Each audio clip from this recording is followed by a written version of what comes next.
This is the view that I have when I meditate every morning. Since graduating from Deepak Chopra's yoga teacher training program, I've adopted a regular practice of meditating every morning and then meditating every evening. I think that it has helped me establish my trying to be bulletproof and tolerant to the diseases that usually come at 50 to 60 years of age. And I think it makes me a better person. It initiates a regimented pattern of daytime and nighttime. I think that we as humans, the species, have survived because we're supposed to be listening to the cues of light to start the day and cues of darkness to end the day. That's why I use these pictures behind me. These are pictures throughout my travels and my hikes that bring me back to nature and are very relaxing to me. So I try to use the sense of visual. I try to burn some aromatherapy and some incense to also bring me back to the times when I'm back at the Chopra Center with David G. leading the meditations. It uses the sense of smell to bring me back to those times. There's also taste, feel, sound that gets me to that level of relaxation. And with relaxation, there's serotonin. When serotonin is released, peace and calm, problem solving is excellent, immune system works better. So I'll put a link to my previous talk on serotonin. There's several ways to get it, but I think with meditation you can really bring it out. I've maintained a meditative practice every morning, as I mentioned, using Deepak and Oprah's 21-day meditation. I think there's several different forms of meditation, but the guided imagery is what gets me to the point of several minutes, 10 to 15 minutes of relaxation in the morning. And that doesn't mean falling asleep, it just means quieting down and then starting my day. Evening time's a little different, but for the sake of this video, I'll just talk about that. So I try to use the five senses to help drive me into this state of relaxation. If I get to that point and I'm successful, then I'm ready to start the day and problem solve and help people heal. The problem is that I think with the advent, I remember when MTV used to stop at 12 midnight, but now MTV, cable TV, DVRs make visual very stimulating all day long. So it's not just visual at night, visual in the morning, darkness at night. It's visual all day long. So if you're trapped with watching TV, 2-hour shows or several movies or DVRs that you record and try to catch up on the weekend, you can actually be exposed to stimulation, visual stimulation, 24 hours a day. And that's not healthy. So if you're a fatigued person or suffering from fatigue or insomnia, I have patients who say, I sleep all day. I mean, I sleep deep, I get to sleep, I crash at 8, 10 o'clock and I wake up in the morning. I sleep fine. But then I ask them, are you waking up refreshed? And then the question mark is, well, yeah, kind of, as long as I have my 12 cups of coffee. That's not refreshed. And that's probably an addiction to coffee, but again, to establish health, I think it is important to establish the day and establish the night. You utilize the battery and expend the energy in your battery during the day. You recharge your battery at night. If you are coming off of an infection, if you're coming off of an emotional stressor, if you're coming off of jet lag, travel, then it depends on the person, but you can reset that rhythm again fairly easy if it's just jet lag, sometimes by forcing sleep and listening to the cues of sunshine in the new place that you're at. You'll kind of adopt that rhythm.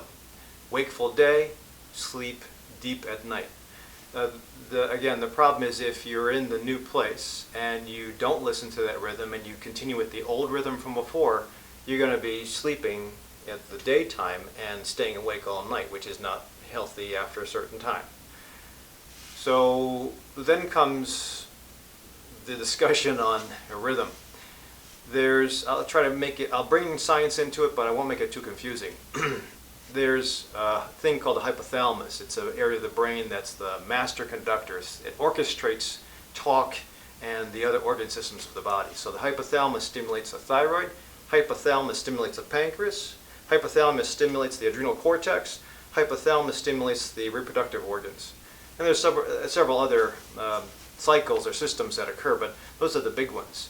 So with hypothalamus is given cues by the eyes that it's daytime. It'll tell these organ systems turn on. And if the hypothalamus is giving cues that it's nighttime, it'll tell the system to quiet down, rejuvenate, recharge.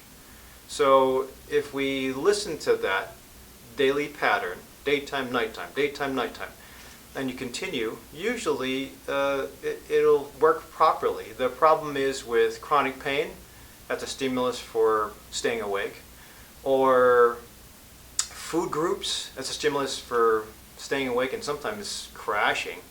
You might, or stressors, you might offset that stimulus or that circadian rhythm so it's backwards, or there's a little bit of stress all day long, or there's eating all day long and all night long, or there's eating at midnight, there's eating in the middle of the night, there's taking naps that are longer than 30 minutes during the day.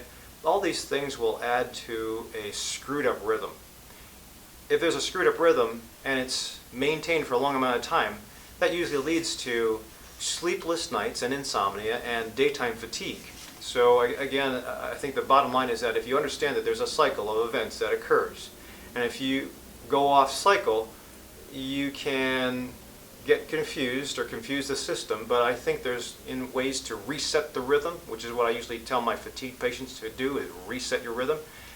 You can use the stimulus of the light and the stimulus of darkness to kind of initiate a reset. You can use meditation in the morning, meditation at night, to decrease stressors in the day and help bring on relaxation at night to reset the rhythm. You can also use food to reset the rhythm, which is a great thing in some cases.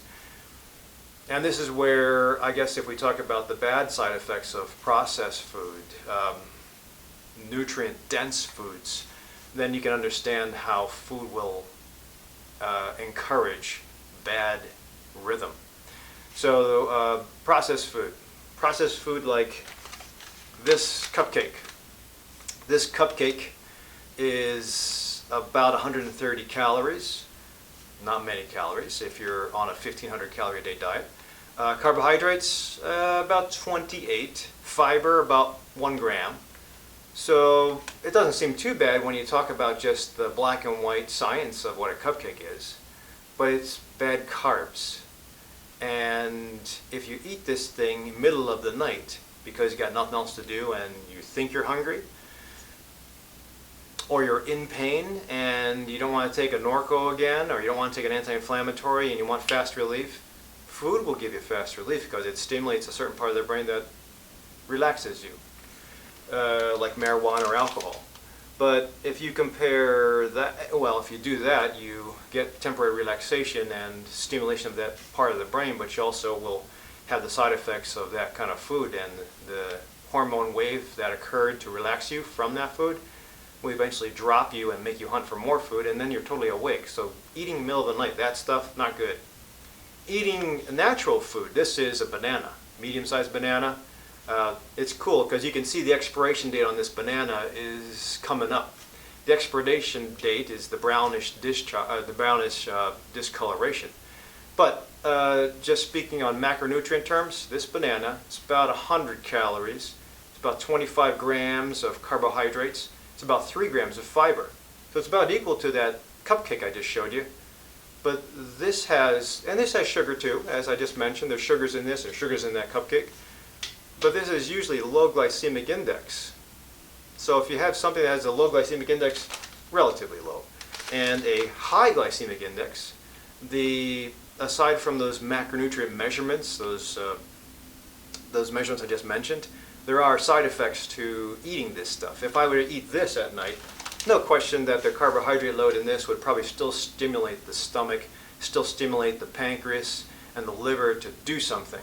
And those stimulant effects that occur when you have something and when you're not supposed to be eating, they turn on the peripheral time clock.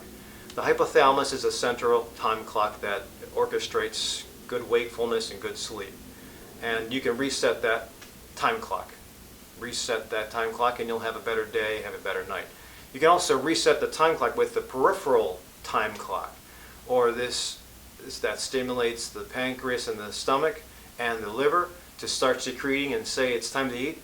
That's the peripheral time clock that sometimes people unfortunately stimulate in the middle of the night, and it will offset and have an argument with the other time clock saying, wait a minute, it's lunchtime. When the brain and seeing light or seeing darkness says, no it's not, it's supposed to be recharge time at night. So that's where the battle occurs. And when you hunt for food, or when you rely on alcohol to put you to sleep, or you have a beer at night, it stimulates, there are side effects to it, and it stimulates a gastronomic reflex, but it also stimulates secretion of gastric acids. It starts the whole process, and there are hormones that occur. So I just want, without making it too confusing, I want to bring out the use of light and darkness to reset the rhythm. Sometimes certain stimulants, herbally, like rhodiola or ashwagandha or ginseng, and certain herbals to stimulate sleep, like 5-HTP, melatonin, valerian, passion flower, hops. So those things can be used to kind of push the rhythm back into play. If you do them for, say, 2 to 3 weeks, if it's just a temporary problem that you're going through, you should be able to pull back on those things that you relied on, and the body, if it's healthy and you have good building blocks, will be able to take itself and keep on with that rhythm. But if you've been dealing with fatigue for years, it might take a little bit of time before your components of the day match your components at night, and you have a good expenditure of your battery during the day with little napping, and a good recharge of your battery at night. As far as how long it takes, I would just keep on plugging away. Throwing the kitchen sink, depending on how difficult and long-standing your fatigue would be, or chronic pain, you might have to rely on this for a long amount of time, a couple of years versus a couple of months versus a couple of weeks, but it's all dependent on you getting a designed program and kind of trying out some couple things. If they don't work, then you have to go with medicines. There are stimulants that we can use during the day and we can use during nighttime. Jacob Teitelbaum, in his book From Fatigue to Fantastic, pretty much outlined it nicely about how people with fibromyalgia, or people that have fibromyalgia-like symptoms, chronic fatigue, systemic exertional fatigue syndrome or intolerance disease, how those folks can benefit from resetting the rhythm. And he has, aside from those things I just mentioned, he has other things that you can do to reset your day and reset your night. Reset your day and reset your night.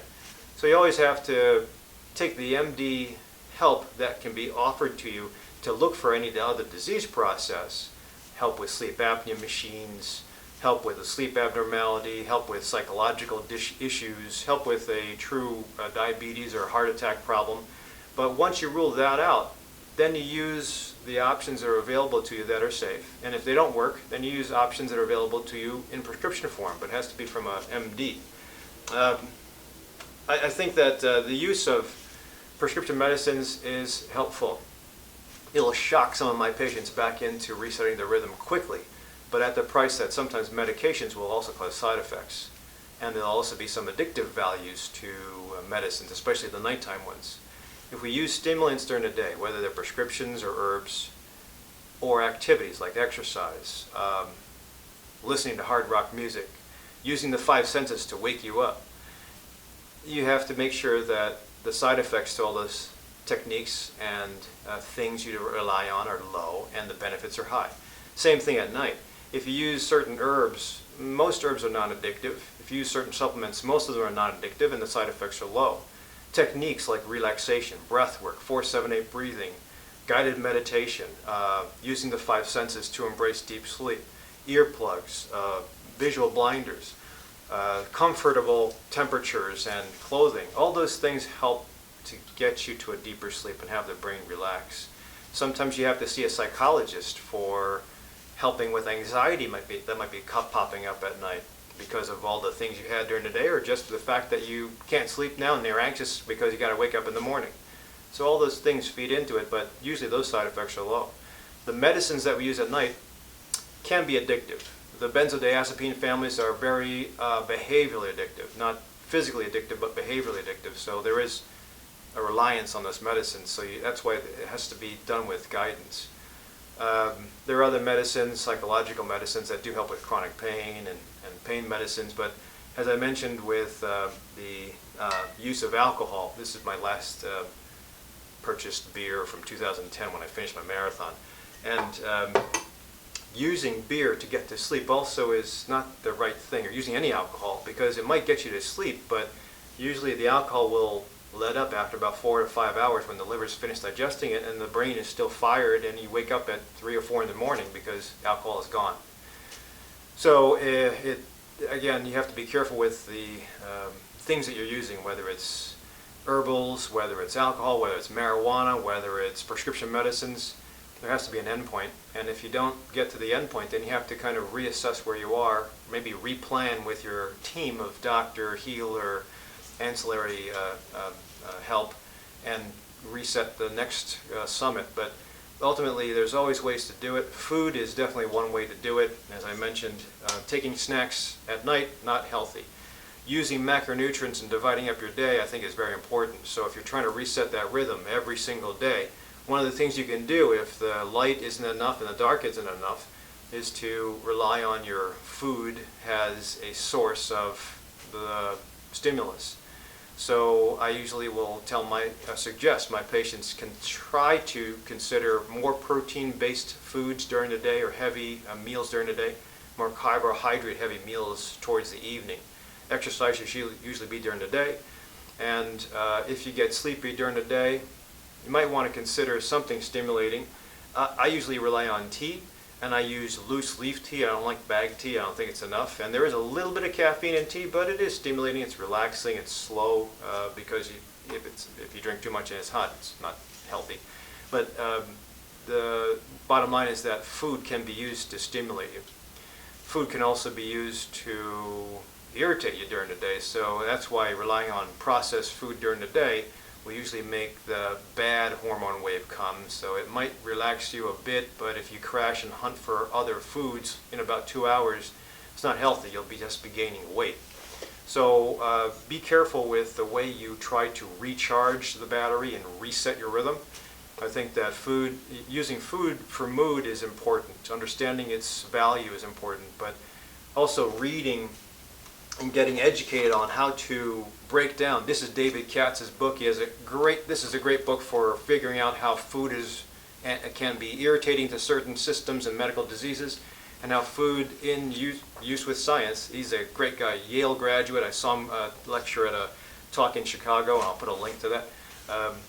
Great guy who uses food to not only help his adults, but also help his kids, public health servant, and does great work and information. So might be another source to rely on in case you like to read or want to learn about how you can affect getting back to a normal pattern.